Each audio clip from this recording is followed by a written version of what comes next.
Howdy, folks. My name is Owen Brand. And I'm Katie Cadaver. And we are co-hosts of the VHS Vault podcast, where old is new and cringe is king. We are a podcast dedicated to bringing you old and obscure movies from deep in the vault. That's right. You can listen to us on Spotify, Amazon Music, and on Planet Rage Radio Thursdays at 8 p.m. Central on the Live 365 app. You can also follow us on Instagram, Facebook, and YouTube. And email us at vhsvaultpodcast@gmail.com.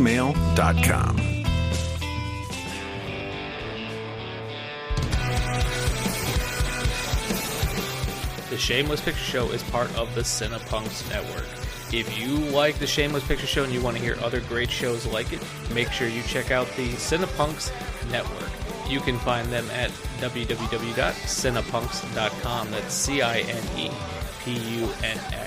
There's other great shows such as Cinepunks. There's The Carnage Report, Cinema Smorgasbord, Fat Girl Hacks, Loud, Fast, Philly, Tomb of Ideas, and Twitch of the Death Nerve, and so much more. If you like punk rock and you like movies, make sure to go to www.cinepunks.com. And let's not forget the sponsors for the Cinepunks Network. We have the Lehigh Valley Apparel Creations. They are the premier screen printer of the Lehigh Valley with service to the whole country, professional and personable in a way that only a DIY business can be. They also have ridiculously low prices for whatever your screen printing needs may be. You can visit them online at xlvacx.com. That's xlvacx.com. Lehigh Valley Apparel Creations. We also have the Essex Coffee Roasters. All their coffee is roasted to order. They have high quality beans, bunch of apparel, and tea available. They are bringing high quality coffee to the masses without the pretentiousness. Use the code Cinepunks for 10% off your first order. You can visit them at www.essexcoffeeroasters.com. That's ESSEX, coffeeroasters.com. Once again, use the code Cinepunks for 10% off your first order. Big shout out to the band Crossed Keys for lending us that awesome fucking music during our little ad. That song is called Who We Never Were. You can buy that single currently off of Bandcamp. The band is called Crossed Keys. It will be on their full-length album, Believes in You.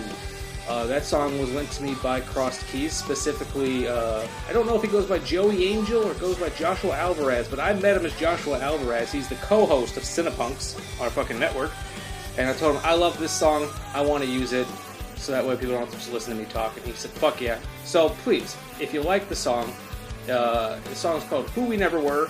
You can get that on Bandcamp currently. Off of their album Believes in You. You can get the 10 song LP is out May 5th, Friday, May 5th. You can actually order it on vinyl right now, so go show them some love. This episode is also brought to you by Paramount Pictures.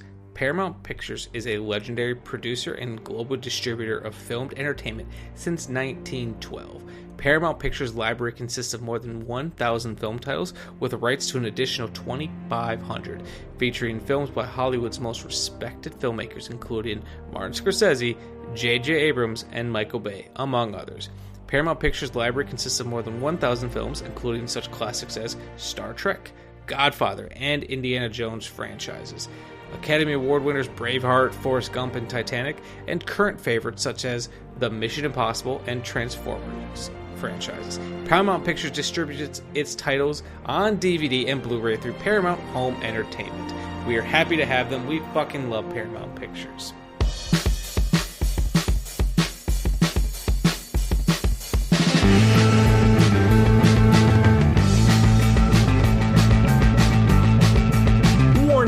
This movie podcast actually discusses movies. Be aware that it may discuss any of the following elements: endings, surprise twists, unexpected cameos, and all manner of spoilers. If this doesn't appeal to you, why listen to a movie podcast? Without further ado, please enjoy our feature presentation, The Shameless Picture Show.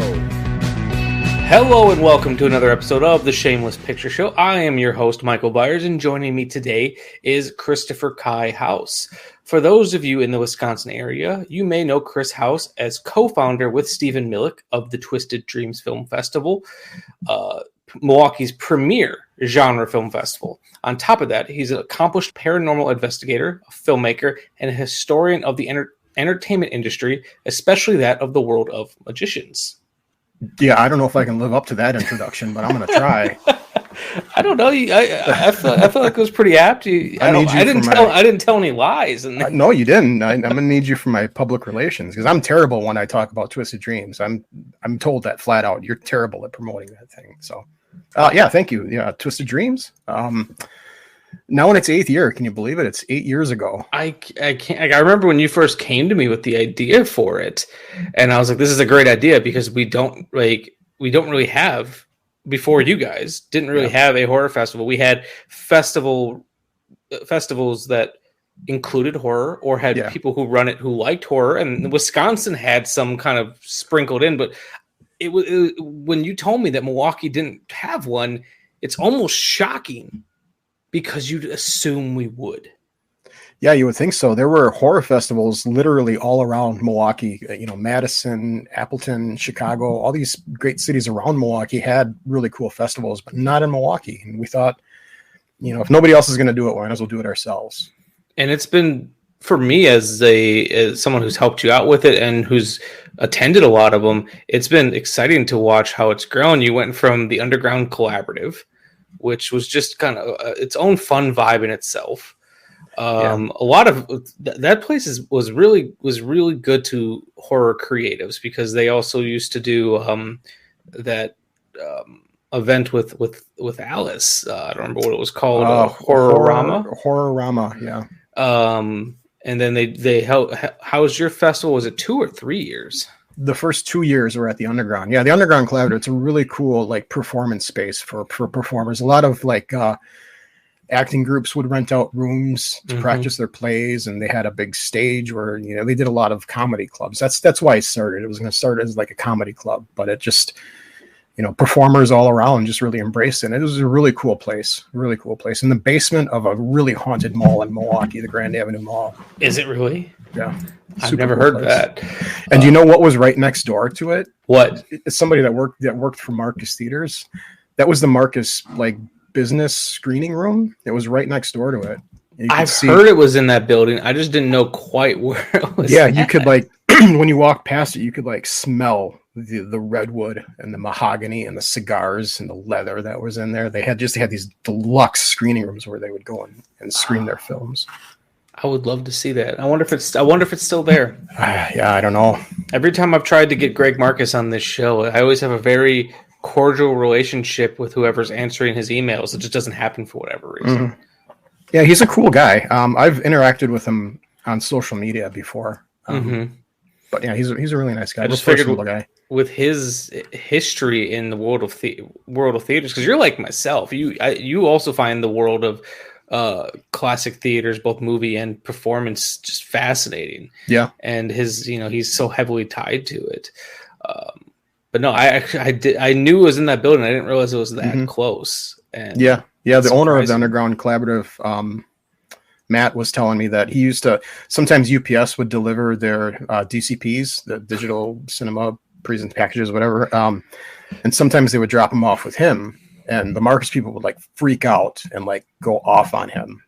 On Matt, he wasn't doing anything. Yeah, he's like, "Oh, well, I just took it." But yeah, that's back in the days where they used to hand deliver, reels of films in cases, probably. I remember the amount of times that I went to Southgate Theater before digital took over, and I would just see film the film boxes just sitting in the front. It's nothing stopping someone from just running off with this, except for two things. What will stop me from running off with it is fear of being caught. Right. And then two, the people who don't have the fear of getting caught have no interest. Yeah. So that was kind of what something like that. I mean, how would you play something like that? I don't know. I mean, it'd be cool to have.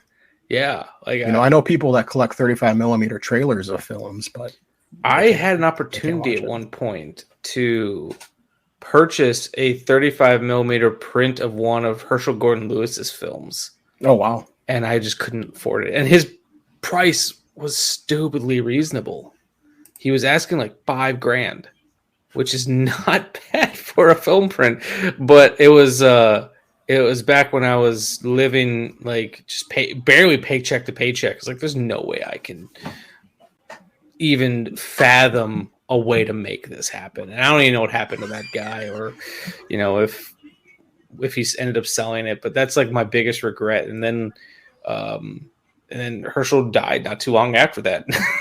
Yeah, I hope I wasn't to blame. Well, clearly you cursed him, Mike. You should have bought the film, and maybe you would have got a couple extra years. Clearly, that's what I did wrong. So this is the 8th year of the festival. I know you guys are still in, because it's October, correct? Yep. I know you guys are still in planning. You probably can't talk about much, but is there anything exciting that you are able to talk about? Oh yeah. So this year it's the 50th anniversary of the George Romero unsung classic, The Crazies. Right? It's probably the film that nobody talks about from George, but it's 50 years. 50 years ago, this film came out. So we're going to screen that at Twisted Dreams, and we've got Lynn Lowry, one of the stars of The Crazies. She's going to be there all weekend. That's awesome. So we're going to do that. We're going to have Grindhouse Teas back. They're going to do a show before The Crazies. We had them last year at the festival. They did a really, really cool burlesque show, horror-themed burlesque show. So we're going to do that again. That's awesome. I'm curious to see if they're going to do something that ties into The Crazies. And Katie said that she was going to do a special show for whatever movie we play. So she knows it's The Crazies. So we'll see. See what she does. So I made the poor decision of when there's filmmakers I like Romero, I try to keep films in their filmography that I haven't seen yet, just so I always feel like I have something I can discover. Yeah. And it was right at the beginning of the pandemic. I wanted to, back before we thought it was going to become anything, I wanted to watch something pandemic themed. So I made the poor decision that right at the beginning of the pandemic to watch The Crazies. And it was a very sobering experience. Yeah. Yeah. That's quite a pandemic movie to watch. Yeah. So that I made that mistake, and it's stuck with me ever since. It's easy to say, there's like, you can pick out a handful of movies from Romero's oeuvre and say it's a masterpiece, but that one's definitely one that people aren't talking about enough, that I think could easily be one of his masterpiece films. I think so, yeah. I definitely think so. It's an underrated classic. Another one that I really like of his that nobody talks about is Night Riders. Just a crazy movie that it has no right existing. Like the stunts that they did in that, it's a miracle nobody was killed during that. We did that for this show because I knew I really wanted to watch it, and I chose it for that reason. And what I think works so well about that film is it's an insane plot. The idea of like these jousters riding motorcycles should be like a really trauma-esque plot, but it's delivered of such earnestness and seriousness that I love that movie. Yeah. I think it's incredible. And Ed Harris in that movie is so fucking good. Yeah. Yeah, he is. Yeah. Romero is such an auteur. When you see his films, it's a George Romero film, no matter what genre it is. You can see Night Riders in it. That's a George Romero film. It's one of the most batshit crazy movies I think I've ever seen. But like I said, it's a miracle nobody was killed in those motorcycle stunts. Even to this day, those are some of the craziest stunts I think I've ever seen. Yeah, I completely agree. It'd be tied with that and the first Mad Max. There's a couple like stunts in that first Mad Max film. Because it's easy to look at something like Fury Road, but they had so many more precautions on that film. Yeah. But you look at Night Riders or you look at the first Mad Max, they had no money.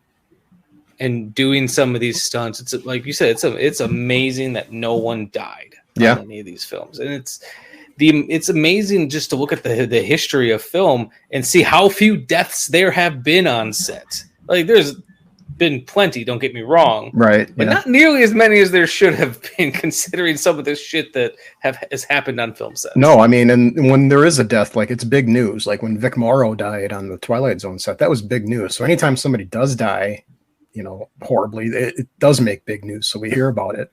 But yeah, there's not many. I mean, Helena Hutchins was maybe the last big name that was killed on a set. Yeah. But I'm excited for this year of the Twisted Dreams Film Festival. I'll definitely be buying a ticket to the Crazies. I'm looking forward to that one. And I've never had a chance to meet Lynn Lowry. So if anyone who's listening to this is in or around the Milwaukee, Wisconsin area, do yourself a favor and make sure you come out check out the Twisted Dreams Film Festival, not only just for the Crazies, but you and Steven are really smart programmers, and you always just find a nice mixture of stuff.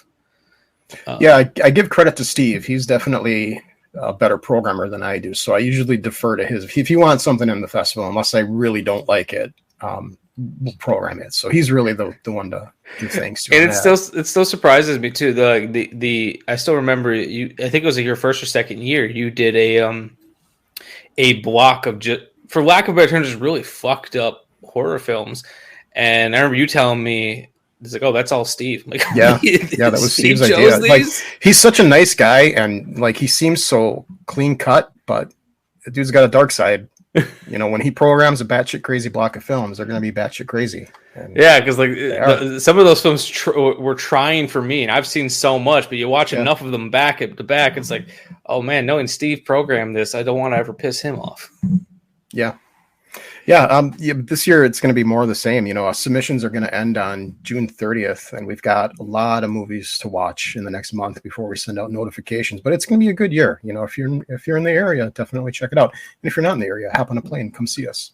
Yeah, like I feel like people have traveled for your festival at this. Oh point. Yeah. We've had people come from Canada, California, all over the place.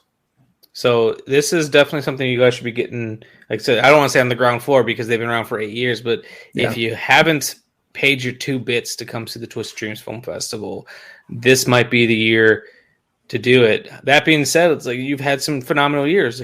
Like last year, you had Lloyd Kaufman there, and you had I'm blanking on the name. Joe Bob. Joe Bob was here a couple of years ago, before the pandemic. Yes, you had Joe Bob here, but then last year you also had Brink Stevens. Brink Stevens was here. Yes. So you've had some great guests, and that Joe Bob night, that was insane. That was the most full I've ever seen the Times Theater. Yeah, we sold out. We sold the theater out. Looking back on that, I think we should have had a bigger theater. Definitely. But yeah, we didn't expect to sell that many tickets. You know, we just thought it would be a small show, but. And at that point, like Joe Bob had come back, but he hadn't blown up just quite yet. He was just on the precipice of really blowing up. Yeah, it was just before. Because like I feel like if you were to do it now, you could probably sell out the Avalon. Yeah, I think so. We probably could have sold out the Avalon last time too. And we didn't charge much for tickets. We're not in this for like a profit. Joe Bob just did a show prior to our festival. He did another festival. I'm blanking on the name of the festival. But tickets were reselling for like $150. It was crazy. We were selling our tickets for $20. You know? Yeah, we lost a lot of money on that, but it was worth it to bring him and have that kind of experience and get that kind of exposure for the festival. It was an investment for us, I think. No, definitely. So before we get to the topic of the what we're discussing today, was there anything else you wanted to talk about in terms of the festival or anything else you're up to? We'll be holding the world premiere of the documentary feature, I'm Your Host, which I'm proud to be producing. It's a documentary of the local horror hosts, the Kenosha horror hosts. Really? Dr. Destruction, Dedgar, Celeste, all those Kenosha horror hosts on their own documentary, yeah. That's phenomenal. I can't wait to see that.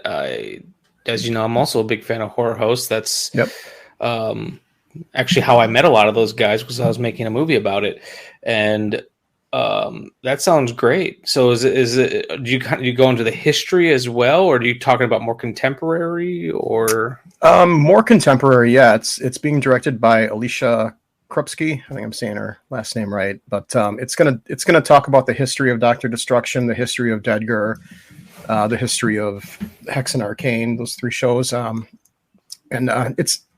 it's going to go into the history of those shows and really talk about the personal.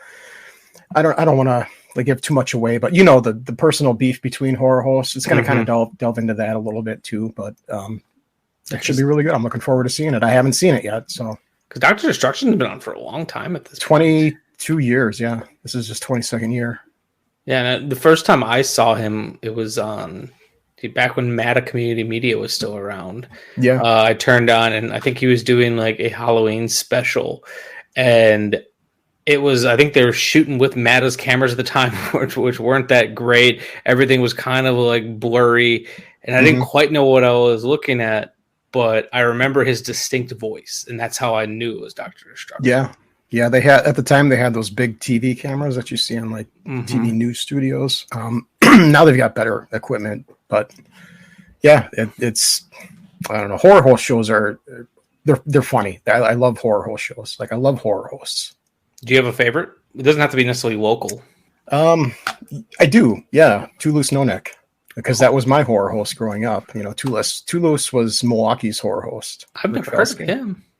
Yeah, he was our horror host late 70s through about the mid 80s. Okay, I'll have to look up some of his stuff. Yeah, wild times. And I got to hear a lot of backstage stories from the doc, because the doc had him on his show as a host or as a guest.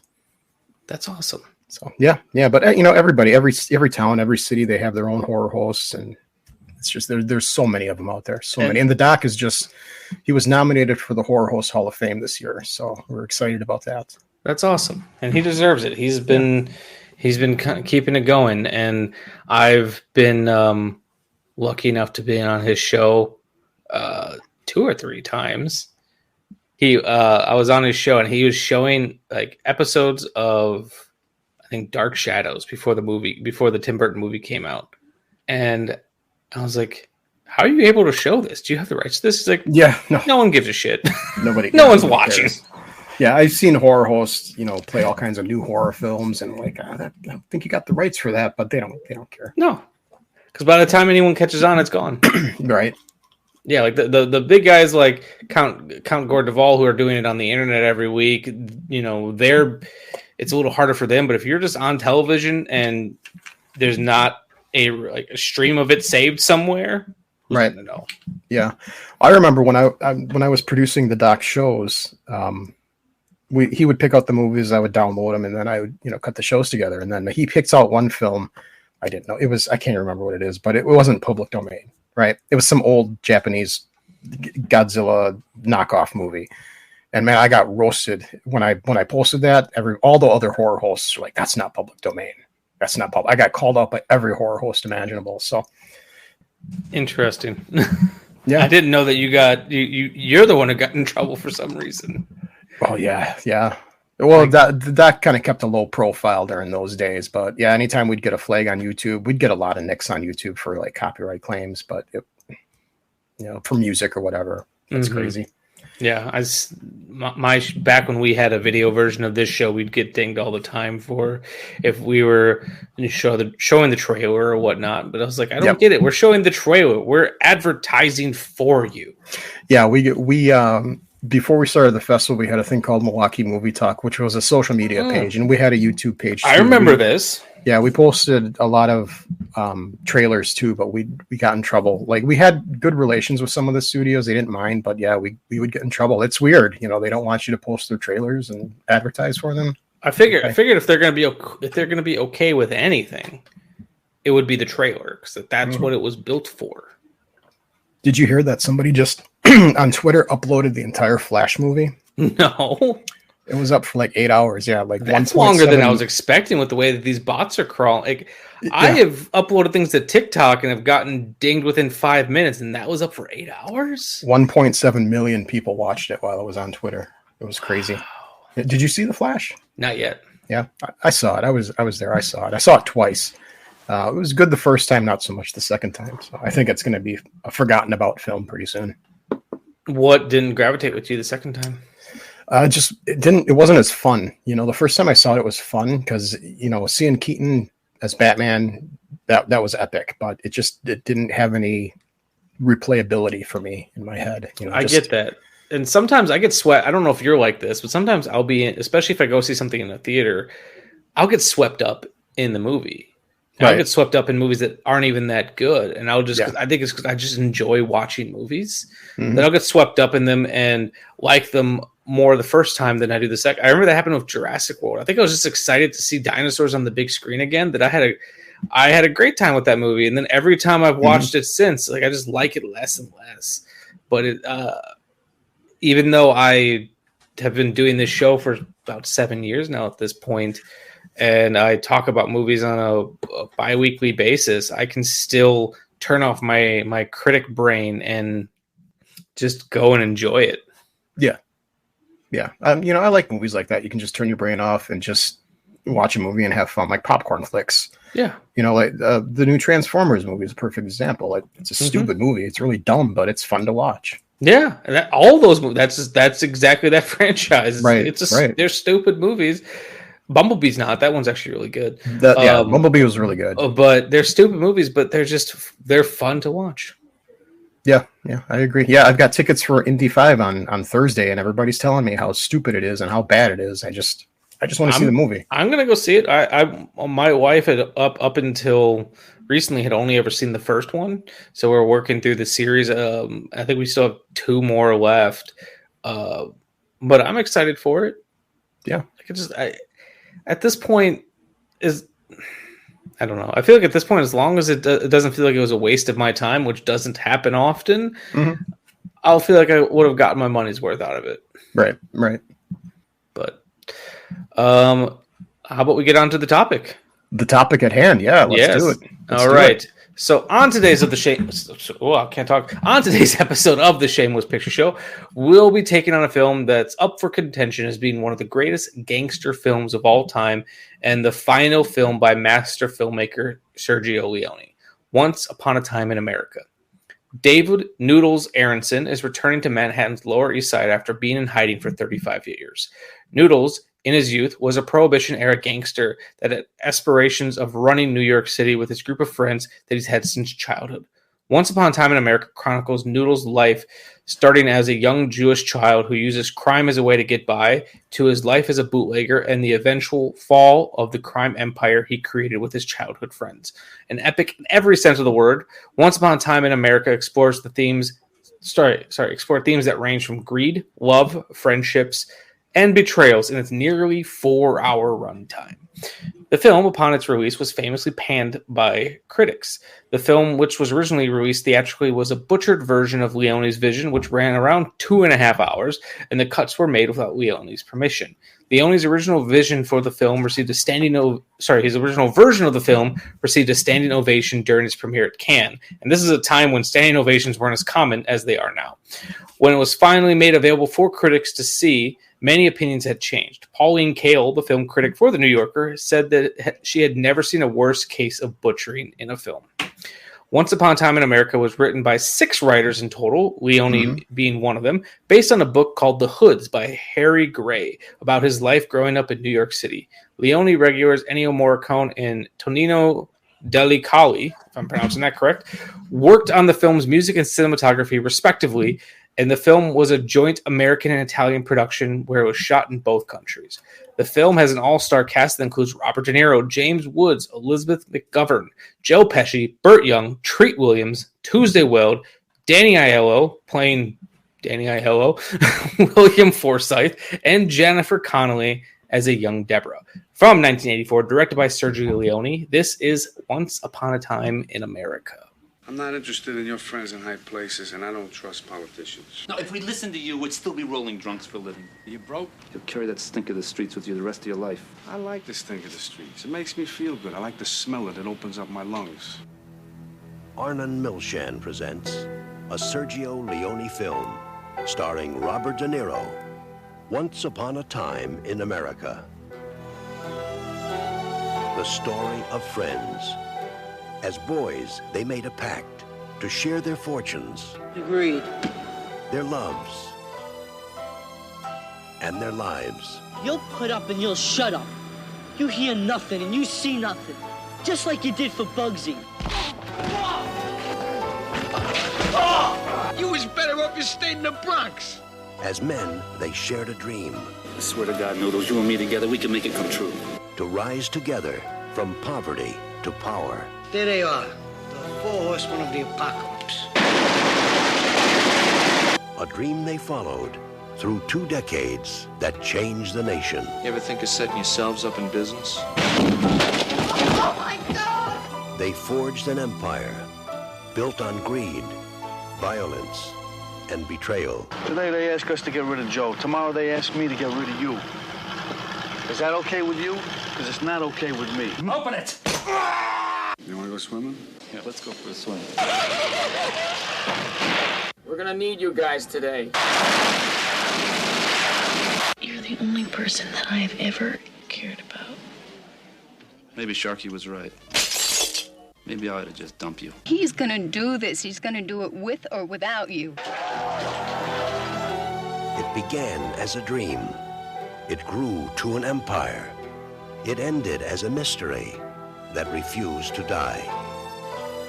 Robert De Niro, James Woods, Elizabeth McGovern, Joe Pesci, Burt Young, Tuesday Weld, and Treat Williams in a Sergio Leone film, Once Upon a Time in America.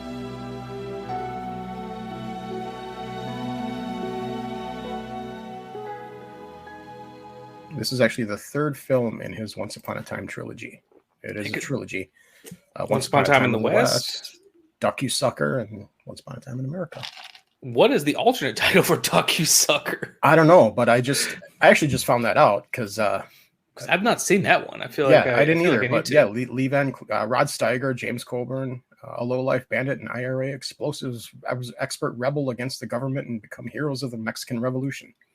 It's interesting too that looking at his career, Leone has only directed, I believe, 7 films, and only 2 of those weren't westerns, if I'm remembering correctly. It's interesting that one. I honestly had thought he had directed more films. He'd been involved in the film industry. He had done a lot of different jobs.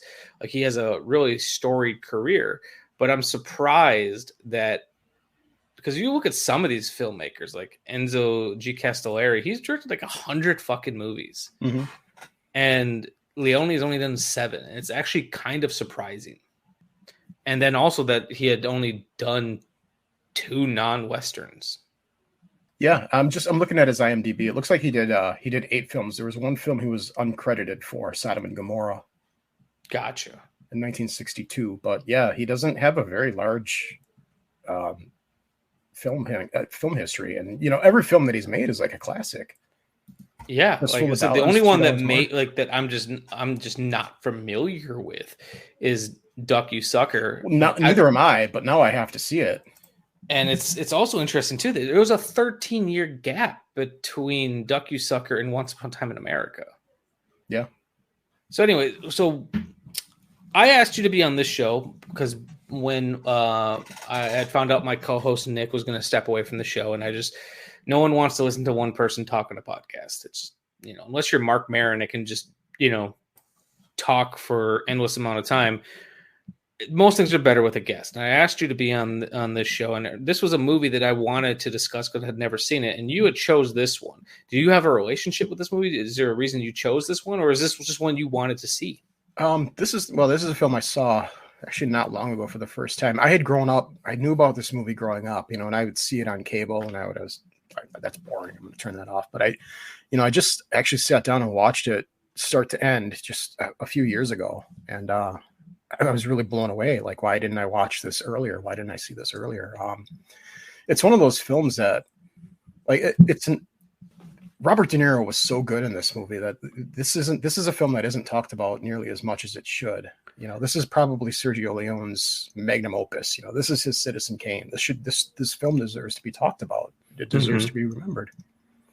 Yeah, it's interesting because I think you hit the nail right on the head where it's simultaneously a film that's not talked about enough, but it also does have a reputation. Yeah. Like, I knew about this film. I've, that iconic cover of the kids walking between those buildings. I think that's the Manhattan Bridge. I don't know New York very well. I'd known that image and I had known about this movie. But that was about it. Like, I didn't know anything about this movie. I didn't know it was about Jewish gangsters. I didn't even know James Woods was in this movie until I started and I saw the credits and I saw all the people in this movie. Yeah, it's got a really great cast. Yeah, and what I found, so I liked the movie a lot. I have some qualms with it that I think stopped me from loving it.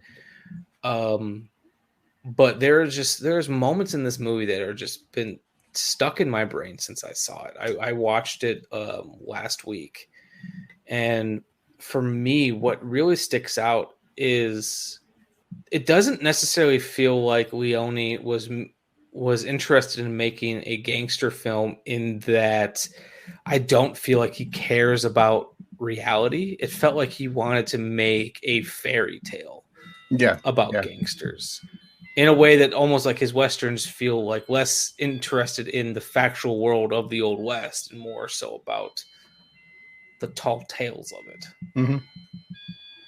Because like I just think of those shots of like Jennifer Connelly dancing, like they just feel magical. Mm-hmm. Yeah.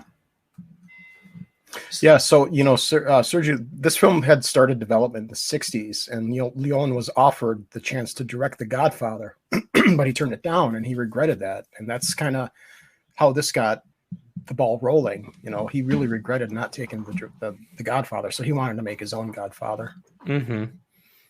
And it's interesting, especially in this time period from the late '60s up to about this point in the 80s, studios were taking chances on essentially big budget art films. That's kind of what this is. Apocalypse Now was very much that way. Look no further than Popeye. I mean, that right there, that sums it up. And it's interesting that there was a period of time where they'd spend this kind of money on a film like this, because these are not the type of films that studios are spending money on now. Right. They'll get a fraction of a budget for a movie like this. Oh, you want to make because originally he wanted it to be 2 3-hour movies. Yeah.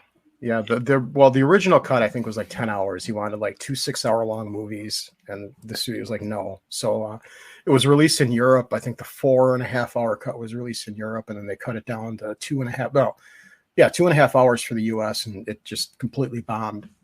And then when it was released on VHS, then they released the longer cut on VHS. And there's actually a Martin Scorsese cut, which I just found out about. Really? I've got to see. Yeah, it's got more character exposition in it.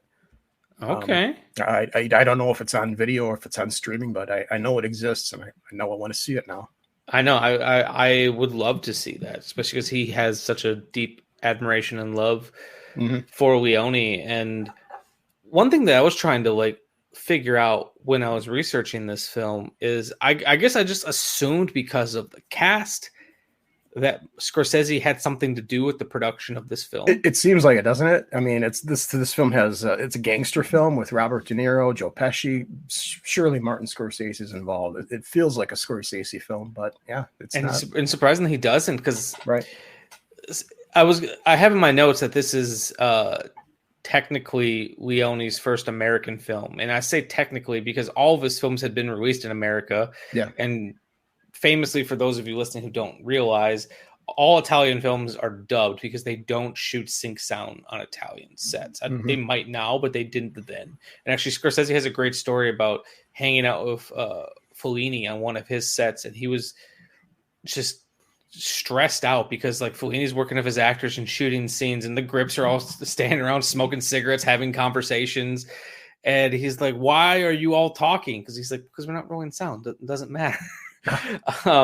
So all Italian films are technically are dubbed, even their original language. Any American actors, they're all dubbed. So because of that, all of his films have played in the United States in English, and he usually casts a lot of American actors.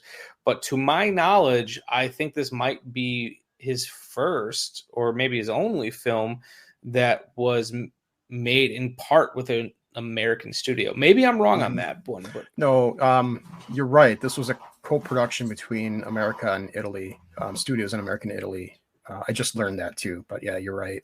But continue, please. This just reminds me of Once Upon a Time in Hollywood. Rick Dalton retired to do Italian westerns, and yes, it's so great. That movie is great if you are a nerd for film history. Yeah. I love that movie, but then I'm like, I don't know anyone who's not a movie nerd if they're gonna love this movie. Yeah, that's one movie that I can just put in and watch and just enjoy myself. It's It's just a great movie. It's probably I don't know. It's probably my favorite Tarantino films. It might be mine too. To really think about it, that it was so good. Like Brad Pitt and Leonardo DiCaprio they were perfect in that movie. I love that. I agree. But like what I've been trying to figure out with this movie is like I want to know like how this came to be. So yes, as you said, I do know he had been working on this film in some sense since the 60s. But like I'm really curious how it came to be that he got all the resources he did. Because I feel like even at this point Leone never spoke a word of English. He always used translators. Right. So to have this big budget co-produced film with all this big talent, because kind of like Rick Dalton and Once Upon a Time in Hollywood, a lot of times people went to Italy to make these cheapy little movies, not big epics like this. Yeah. The budget on this, I think, was $30 million, which in that time that was astronomical. It was a big budget. So yeah. And, part of me thinks that maybe there were too many screenwriters in this because sometimes it felt a little bloated. There was a lot going on, a lot of story to unpack. Was it all the writers that were involved in this? I don't know. The editor in me just kept thinking that I kept thinking it's like how to tweak some of this, how to cut it down. And I hate saying that because it's like the idea of like recutting a film that's considered to be a masterpiece. But there was definitely some bloat to this too. And then with how much there was in this film, I still feel like there were aspects that weren't touched on enough. Like, so my favorite part of this film was I loved the beginning. I loved all the stuff with them as children. It felt very much like a true film. I felt like I was watching the 400 Blows, but with, spunky little Jewish gangster kids dancing around playing their pan flute. Yeah. That scene that they're running down, the pan flute's playing, they're running down, and they see Bugsy. Like, that's probably my favorite scene in the whole film. Yeah, that's just a great scene. And then just I was like, my jaw was agape when they killed the littlest one. Yeah, because I just didn't see it coming. Like I do know, like I knew that all these characters are probably going to have some grim fate. We hadn't found that out yet, but I wasn't expecting it to happen for one of them so soon. Like I loved all that. I loved seeing how these relationships were built, and just seeing a part of like New York and a part of like crime that we don't normally get to see. And then just kind of heartbreaking that scene of Noodles being taken off to jail and his friends just all stand against that wall, and just the way that Leone fills the frame with his widescreen photography, I think is just is beautiful. Yeah, I agree. But where I feel like some of my issues come in with it is we have these characters who have really strong, I'm trying to think of the right word, like characterizations, but some of their internal conflict I don't feel like is really explored to the depth that I wish it was.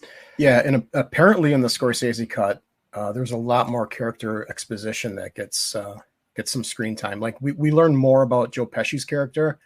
He's kind of an enigma, I think, in the film. But yeah, we know he's some powerful boss, but that's about it.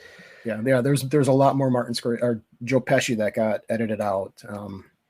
But yeah, I don't know. I think that I'm really curious to see the theatrical cut of this, the American theatrical cut. I don't know if that's available, but I'm curious what they all cut out. I had heard that the focus of that film was completely different too, because in the version that I think we both watched, Robert De Niro's character is the focus, but in the theatrical cut, Max is the focus of that film. And yeah, that sounds weird. We'll talk about the ending. I'm curious to hear your thoughts on the ending, but yeah, I don't know. I don't know if that's available. I'd like to see it. I really want to see the Scorsese cut. Yeah, I want to do some digging and see if even if it's just on VHS. I just want to see that theatrical cut. But the issues that I had with the film, and it's not to detract from the film. That's not to say that this is now a terrible film because of these issues with it. But I wanted more between the relationship of of Max and Noodles. As much as we got with them, I feel like their falling out from each other is not explored as well as I feel like it could have been. I feel like it kind of comes out of left field in a way, other than the fact that Noodles had been gone for 10 years, but I feel like I spend more time inferring what could have been the issue than being shown what the issues are. Right. And I don't necessarily need a scene of them saying, I hate you because of these reasons. I just wanted more of it. Or even Max having an issue with being called crazy. That eventually has a payoff. But the first time it comes up is near the end of the film. And you feel like that should have been weaved in a little bit more throughout. And then I'm gonna just throw it out on the table now. I had a really hard time with all the sexual violence in the film. Mm-hmm. Yeah, it was pretty unfiltered. Especially for its time. Mm-hmm. And in a way that me and my wife were talking about it, I feel like if they really felt that was an important aspect to have for this character, it could have been treated in a different way. Mm-hmm. And then it's really hard for me to with Leone having a character who is sexually assaulted by another character, and then for them to present her as having enjoyed it. Like that's all just kind of ucky and just that's hard to and hard to get behind. And yeah. So some of that stuff and some of the loose connections between characters hurt the film a little bit for me, but there was still so much in this film that did wow me, did blow me away, especially except that first half of the film and the way that Leone just kind of effortlessly transitions between time periods. Like his transitions in this film are phenomenal. Yeah, I agree. Let's talk about the ending. Okay. I want to get to the ending. All right, let's do it. Tell me what you think of it. What do you think of the ending? What specifically, what part of the ending? I think I know which part you're talking about, but Max, Max in the truck? The truck disappearing. What was your interpretation? Because this is debated among film scholars. This is big conversation here that we're going to have. What did you think? So the way I took the ending is I feel like I'm flip-flopping between two thoughts on it. Part of me believes it's very literal and he somehow jumped into the back of that truck and killed himself. But that feels almost too easy. Where I've been thinking about it over the last couple of days, because I'm still thinking about that fucking ending. Yeah. Ties more into the final shot of the film of De Niro cutting back in time and being in this opium days. There's a part of me that believes Max never existed in that scene. And it's all just kind of a part of me believes that most of this film didn't exist. And it's all just De Niro in an opium days picturing what his future could be. But I almost choose to believe that De Niro was talking to someone in that scene, but I don't know if it was Max. So I think that it was all just an opium dream. I think that older Noodles was all just a hallucination. It was all just his opium fever dream. Mm-hmm. I don't think any of that ever existed. Max, I think Max was dead when he supposedly died, burned up, whatever. Mm-hmm. I felt that Max is dead. And this is all just Noodles playing out what could have been in his head. Yeah. And that's for me, that's what makes the most sense. Yeah. Because if you granted, I don't think Sergio Leone gave a fuck about logistics while making this film. No. But it makes things make more sense if you believe the opium dream theory. Mm-hmm. The biggest one being, why the fuck would there still be $1 million inside one of those lockers in Grand Central State or wherever the fuck it was at years, like 35 years later? Mm-hmm. Actually, Pauline Kael said in her review that she's like, I imagine no one told. I imagine someone on set reminded Leone that those things get emptied out every 72 hours, but I don't think he gave a fuck. No, Leone was asked about that. He was asked if the second half of the film was an opium dream, and he's like, maybe that's a good theory. Yeah, he would never confirm or he deny did leave anything. it vague intentionally, and the reason that the idea that Max jumping into it and killing himself just never sat well with me is one. This movie did not shy from bloodshed. It's kind of tame compared to what we have now, but there's that scene where the guy gets popped in the eye with the diamond magnifying glass in his eye. That was surprising even now. But I find it hard to believe that if Max would have really jumped in the back of that truck somehow, like a fucking gazelle, there would be some trace of it. Like I said, I truly just believe that he's hallucinating, and that, as I said, there was no Max. And I think that would also explain kind of like the dreamlike quality and the way that it weaves in and out of past and present, and which I heard was another thing with the theatrical cut, is everything's in chronological order, which sounds boring as fuck. It'd be like watching Pulp Fiction in chronological order. Who wants to do that?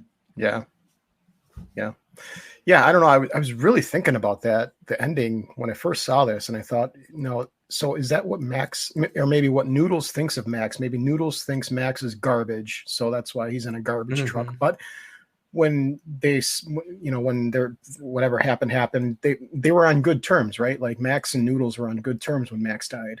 So why would he? Yeah, on good terms as far as Max is to be concerned. Like, they were on good terms. They're like brothers. They had some fights amongst themselves, but I never really felt like they had anything that was driving a wedge between them, other than the fact that Noodles didn't want to do that job. Yeah.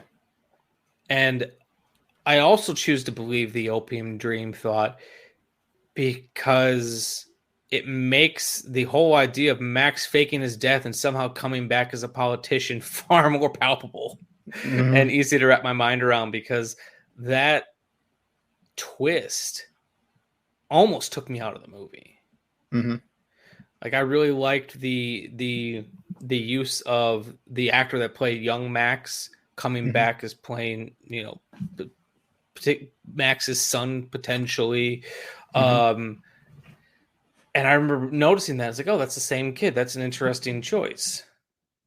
But just the whole idea that, like I said, he faked his death, was able to successfully create a new identity, get into politics, and then like all with a fake identity. Just the amount of things that this guy was that Max was able to do, like, I don't know. That just leans me more towards it's a fever dream, because this is just crazy what this guy's done. Created a new identity, became a politician. I don't know. It's something that we'll never get an answer to. We're going to debate this till the end of time. Are there any? So have you done any like digging on the ending? Are there thoughts besides the literal version and the fever dream ending? It's usually just the fever dream, or the dude just jumped into a garbage truck and killed himself. It's one or the other. I don't know. And like, I think another reason that jumping into the garbage truck just doesn't feel right is Leone is a masterful filmmaker in terms of the way he moves the camera, the way he blocks his actors. And like I said, I know he shot it vague intentionally, but I don't feel like there's, if Leone truly believed that Max jumped in the back of that truck, I don't think that's how Sergio Leone would have shot that scene. No, I don't think so. There are people that think that Max just ran really quick back into the gate as the truck was passing. Which would be hysterical to see the opposite side of it. Right, yeah, like I'd want to see that. And especially because music. It almost feels like the truck's waking up as Noodles is leaving. Yeah. And I just feel like the more me and you talk about it, the more and more I'm truly convinced that none of that is real. Yeah, now I'm thinking that, does one of the other cuts have more to that scene? I don't know. Yeah, I would love to see it too. Like, maybe they have an alternate view, like a view from behind the truck, and then we get to see what happens to Max. And then it's the whole conversation scene between Max and Noodles in the scene prior. Yeah. Max is addressing Noodles the entire time, and then Noodles the entire time is just referring to him as Mr. Bailey. And at first I thought he was doing that just to take the piss from him, just piss him off a little bit. Because at first I was like, there's no way he doesn't recognize his friend. And then I was like, oh, well, he must be doing this to piss him off. But it's like, well, there's no reason to do it because there's no one around like listening. So I feel like it's almost like an unreliable narrator. Yeah. And that's kind of where I've settled on to it. Yeah, I can see that. I can definitely see that. I think that the whole thing was a fever dream. I think it was just an opium hallucination. So all the older Noodles, story was just in his head. Yeah, that's what makes sense to me. One thing I wanted to talk about, talk about the way that Leone builds tension throughout this film. There's multiple uses of it, but the one that really stuck out with me is near the beginning when he's sneaking back. He's like sneaking into Moe's, bar, and there's that scene of the elevator, and they're just waiting for the elevator, and just the way that scene plays out, and you're just waiting and waiting, and the way it just builds tension. It's times like that I'm like, this guy's a fucking masterful filmmaker, and it's a shame that he died 5 years after this because he's still at the top of his game. Yeah, I agree. Yeah, the cinematography was just amazing in this film too. I can't remember the name of the cinematographer, but that was I said it in my intro, Torino Delicali. Mm-hmm. I'm probably mispronouncing that, but Tonino Delicali. He worked with Leone on The Good, the Bad, and the Ugly, and Once Upon a Time in the West as well. So they had worked together before as well. And then it's a lot of praise has been put on Ennio Morricone, but this score is just gorgeous. And it's a shame that the film never got nominated for an Academy Award because it got disqualified due to technicality. Oh, explain that. So it was he wasn't able to be nominated for an Academy Award for the score because apparently in the theatrical cut he wasn't credited in the opening credits, and because of that, his score was disqualified from the Oscars. Terrible. Yeah, because I think I don't know what else was happening that year, but I feel like he would have been a shoo-in. And the fact that he had never won one until recently is just. But he's also the only person to win a Lifetime Achievement Award and then win an Oscar afterwards. Yeah, 1984. 1984 was a good year for film. What was all going on that year? 1984 is my favorite year in film. Okay. Let me just Google it. Yeah, anytime somebody asks what's your favorite year for film, which I don't get asked a lot, but when I do, it's 1984. Ghostbusters, Gremlins, I think Terminator came out. It was a stacked year for films. Sounds like it. Okay. But yeah, okay. So we had Dune came out, Amadeus came out, Dreamscape came out. So it was also a big year for like epics then too. Purple Rain, The Last Starfighter. I mean, just Starman. It was a great year for film. It's interesting too because as I was watching this movie, I kept forgetting that it was 1984 because it didn't feel like the 80s. Where the 80s were a time of all this, really glossy productions. And not to say this isn't, but it felt glossy in the way that like The Godfather felt glossy. It felt very much of its time, but in the past. Yeah, it's number 3 for 1984. I'm just pulling up a list on IMDb. 1984, but we had The Terminator, Amadeus, Once Upon a Time in America, Indiana Jones, Temple of Doom, Ghostbusters, Nightmare on Elm Street. This is Spinal Tap, Gremlins, Beverly Hills Cop, The Karate Kid, The Never-Ending Story, 16 Candles, The Killing Fields, Police Academy, 1984, Romancing the Stone, Dune. It was stacked, so that when this film was released in theaters, it had some stiff competition. That's probably another reason why it didn't do very well. It did $5 million in the box office in America, which isn't. It's not bad, but it's not great considering it cost $30 million to make. Yeah, and like all those films that you're listing, not all of them, but a lot of them were, popcorn films. Which is nothing wrong with, but a movie like this is going to have a hard time competing with that. Yeah, it definitely will.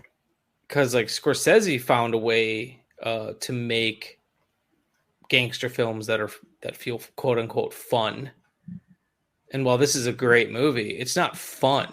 If I was a kid, 1984, and I had maybe not a kid because I wouldn't be going to see this, but if I was a college age person and I had the choice between seeing Once Upon a Time in America or Gremlins, I'm probably going to go see Gremlins. Yep. That's what I did. Yeah, when I was a kid like that, my dad used to take me to movies that he thought would expand my repertoire of films. So I got to go see like Return of a Man Called Horse when I was 5. And the only thing I remember in that film is Richard Harris being hung up by these hooks in him in some kind of ceremony. Like the shocking stuff is what I remember. And he took me to all these like heavy drama films, and we never went to go see this film, but yeah, I don't think I'd be able to pay attention when I was 12. I don't think that this is. Sometimes when those films like that are, I don't even want to say forced upon you because I don't think your dad forced you, but you don't always have an appreciation for things. Like I love Westerns now, but when I was a kid and my parents were watching them, they seemed like the most dull thing that I could ever watch. It was just boring, yeah. And like I love them now, and I see how fun they can be, but why would I go see a Western when I could see Ghostbusters? Right. Or something I really like got that. an appreciation for Sergio Leone's films when I worked at a video store in the early 80s. Okay. I really got, because I rented them all. I got to bring them all home, and I really got into the Westerns. I really got into the, the good, the bad, and the ugly, the Clint Eastwood Westerns. And that's when I really started to love Westerns. But yeah, as a kid, they were just boring, And then even as a kid, I didn't really like crime films. It wasn't until I got to about late high school, maybe early college, that I started growing an appreciation for them. Because when I thought of crime films, I instantly thought of The Godfather. And while I hadn't watched it all the way through at a younger age, I had seen it on television and it seemed boring to me. I love it now, but I just assumed all crime films were like The Godfather. And funny enough, it was actually probably it was either Scorsese or Tarantino that kind of changed that for me, realizing that it was a combination of that and then discovering the French New Wave and the way that they treated crime films and all of that. And I'm glad I saw this movie now, because I definitely don't know if I would have had the mental capacity for it when I was young. Oh, yeah. Not only its length, but there's a lot going on. Yeah, there's a lot to unpack. For me, when I was a kid, it was all horror and teenage comedies that I shouldn't be watching. But I really, I didn't like crime. I didn't like Westerns. I didn't like dramas. So I was a very low attention span kind of kid. Give me something flashy. But when I did see this, I loved it. This is one of my favorite films. It really is. Where would it rank amongst the Leone films that you've seen? It's definitely up there. It's top 3. I would say it's top 3, and it's hard to pick. He's only got so many films. I know it's one of those things that no matter, he's made so few films that have all been really good. One of the films is going to have to be at the bottom, right? Yeah, Once Upon a Time in the West was really good too. Mm-hmm. That was really good. But I got a soft spot for the Clint Eastwood. Fistful of dollars, few dollars more. I don't know, but yeah, I think I'd put this in top 10. It's really good. It's not a movie you can just watch casually. Like, you really got to be in the mood for it. You gotta. Yeah, I actually had to break it up into 2 viewings just for that reason alone. However, this movie doesn't kind of an interesting. It's really easy to break this movie up because since they're transitioning between past and present and kind of telling multiple stories at one time, it kind of has these very logical breaks for you. Yeah. And I almost feel like I appreciate it more doing that. I watched a good 2.5 hours of it one night, and then I was excited to go back and see what was going to happen next. And I had a chance to sit with everything I had seen, I had watched. So I would say, for those of you out there, who don't have the attention span for a nearly 4-hour movie, I don't blame you. It's, I just got a bootleg cut of the Kill Bill Whole Bloody Affair, and that's 4 hours, and I'm excited for that, and that's a fast-paced movie, and I'm still gonna have to break that up. So I don't blame anyone who says they don't have the attention span for a 4-hour movie. So what I would say is, if you're intrigued by this film and you want to watch it in chunks. Every time they do a time period shift, get up, go walk around. It's almost like watching a series on Netflix. Just break it up if you need to. Yeah, there's very few long movies like that I can sit and watch start to finish. Like, I like the movie Gettysburg. I don't know if you ever saw that. No, but my wife has, and we have a copy of it. Yeah, Gettysburg is one of my favorite films. I can watch that from start to finish. The follow-up, Gods and Generals, I got to break that up. But the Snyder Cut, I could watch that start to finish without breaks. That movie, I love that movie. That's 6 hours? Yeah, just about that. Yeah. Okay. I've still not seen that one yet because I'm trying to make time for it. Yeah, if you do a shameless on that, let me know, because I will definitely come on for that. Okay, I'll let you know. It's not planned right now, but that doesn't mean anything. If the audience wants it, the audience wants it. Yeah, if anyone listening to this wants to hear me and Chris House talk about the Snyder Cut, have at it. We will do it. I will do it. I'm a huge Snyder fanboy. I'm no shame. I love Snyder. I love his films. I know you were going out to bat for that guy for the longest time. So the Army of the Dead. That was the first film after the pandemic. Well, during the pandemic, that's the first time I went back to a movie theater. That's how bad I wanted to see that movie. I risked the pandemic to go see it in the theater. That's awesome. And I can't fault someone for when they have a filmmaker that they go to bat for. I go. His films are questionable quality at times, but Kevin Smith's my boy, and I'll support anything that's showing. Hell, I was the only person who went to go see Yoga Hosers when he played at the Times. I saw Yoga Hosers and Tusk in the theater. I remember those very fondly. I love that movie. I love Yoga Tusk. Yoga Hosers was a lot of fun. I was cackling in the theater. I think there was maybe one other person. It might have been you. Who knows? Probably me. I was just cackling the entire time. Yeah, they're fun movies. He doesn't take himself seriously in those movies. They just fun movies to watch. It looks like they were fun to make, so that makes them even more fun to watch. Definitely. So before we wrap up, was there anything else you wanted to say about Once Upon a Time in America? Any favorite scenes, any favorite moments?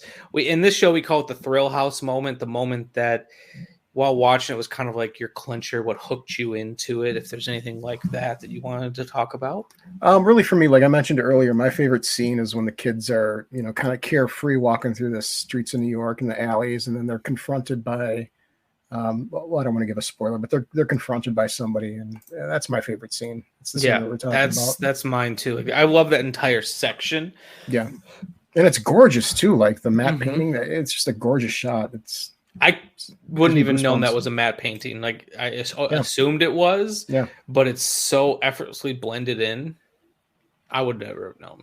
Yeah, actually, I didn't even know until you just mentioned it. Yeah, no, that's a great scene. The movie is amazing. If you haven't seen it, definitely put it on your list. Put it on your shame list. Yes. Check it out and write a comment. Let us know how you think.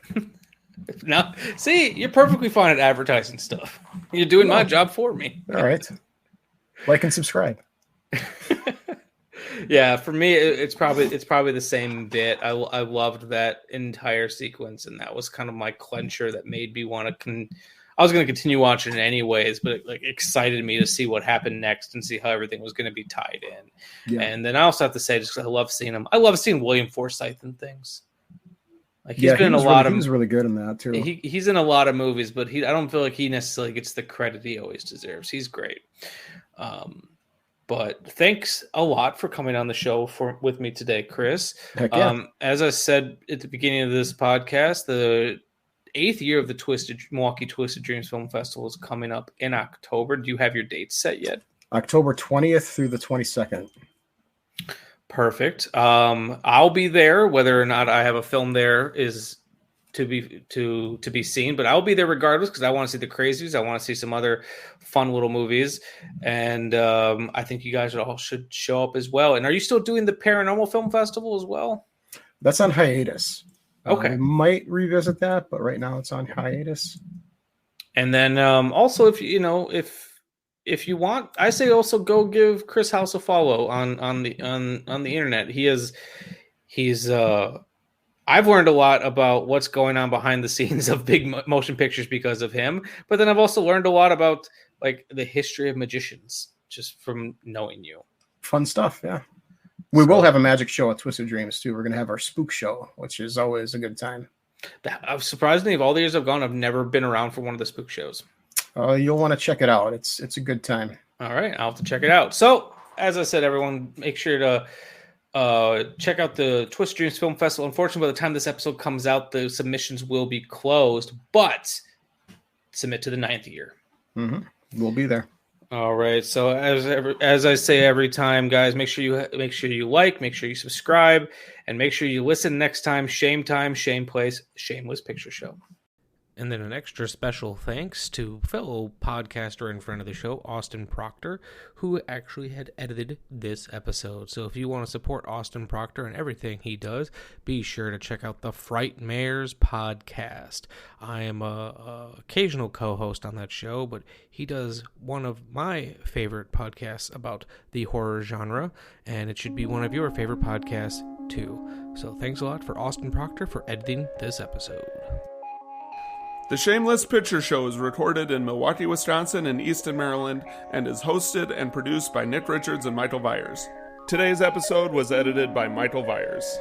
Our opening theme music was written especially for us by The Directionals, with narration by Zach McClain. The end credit music you're enjoying at the moment was generously provided by my friends in the band 10 Speed. The Shameless graphic design is masterfully done by Amanda Viers. An extra special thank you to all of our Patreon supporters and to our generous sponsors. We are on Spotify, Stitcher Radio, iTunes, Google Play, and Libsyn. You can find links for all these amazing people in the description below.